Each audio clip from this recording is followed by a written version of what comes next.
CPM সম্পর্কে ব্রাত্যদার হেমলার the Prince of গরানহাটার একটা অসাধারণ কোট ছিল, সেটা হচ্ছে সাইলেন্স দিয়ে শেষ করে দেবো। আমার মনে আছে 2006-এ তৃণমূল এরকম খারাপভাবে হারার পরে ব্রাত্য বসু, যিনি আজকে মমতা ব্যানার্জির ক্যাবিনেটেই মন্ত্রী, তিনি একটা, এবং ব্রাত্য বসু তো অসম্ভব ভালো লেখেন, ওনার সেটা কোনো মানে অতি বড় শত্রু অস্বীকার করতে পারবেন না।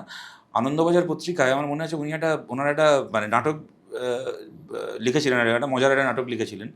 তার কন্টেন্টটা ছিল যে মার্কস পশ্চিমবাংলায় এসছেন, স্বর্গ থেকে নেমে এসছেন, যে কি ব্যাপার, সারা পৃথিবীতে বামপন্থীদের খারাপ অবস্থা, এই একটা রাজ্য যেখানে এত ভালো রেজাল্ট করছে বামপন্থীরা কীভাবে। সেখানে দেখছেন মার্কস ঘুরে ঘুরে পাঁচ ধরনের লোকের সাথে দেখা হচ্ছে। একজন হচ্ছে শুধুই সিপিএম, হ্যাঁ মানে সে সিপিএম ছাড়া কিছু বোঝেন না।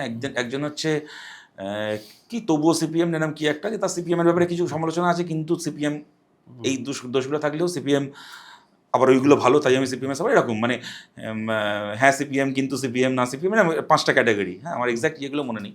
ওইখানে একটা সংলাপ ছিল আমার মনে আছে, যিনি শুধুই সিপিএম অন্তঃপ্রাণ, তিনি মার্কসকে বলছেন যে আরে ভাবতে পারবে না মার্কসদা, আমাদের তো পশ্চিমবাংলায় সবাই কমিউনিস্ট, জানো, সবাই সিপিএম, মানে এখানে হচ্ছে শ্রমিক সিপিএম, কৃষক সিপিএম, সবাই সিপিএম। আর মমতা ব্যানার্জি, উনি হচ্ছেন সবচেয়ে বড় সিপিএম।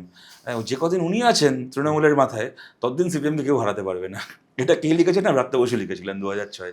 সিপিএম সম্পর্কে ব্রাত্যদার ওই হেমলার দ্য প্রিন্স অফ গরানহাটার একটা অসাধারণ কোট ছিল, সেটা হচ্ছে সাইলেন্স দিয়ে শেষ করে দেবো।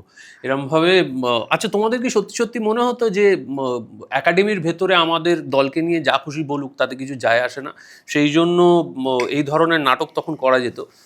অ্যাপার্ট ফ্রম উইঙ্কেল টুইঙ্কেল তোমরা বেশ কবার বন্ধ করে দিয়েছো। অ্যাপার্ট ফ্রম দ্যাট নাটকগুলো হতো। উইঙ্কেল বন্ধ করেছি, এর থেকে বড় মিথ্যে কথা মানে এটা, মানে যারাই তৈরি করেছেন এই মিথ্যে কথাটা, মানে এর চেয়ে বড় থার্ড ক্লাস মিথ্যে কথা খুব কম আছে। উইঙ্কেল বরং বলতে পারি বন্ধ হয়ে গেছিল তৃণমূল ক্ষমতায় আসার পরে। তার পেছনে অন্য কারণ আছে, ব্রাত্য বসুর সাথে দেবেশ চট্টোপাধ্যায়ের সেই সময় ঝামেলা, যে কারণে নাটকটি হওয়া বন্ধ হয়ে গেল।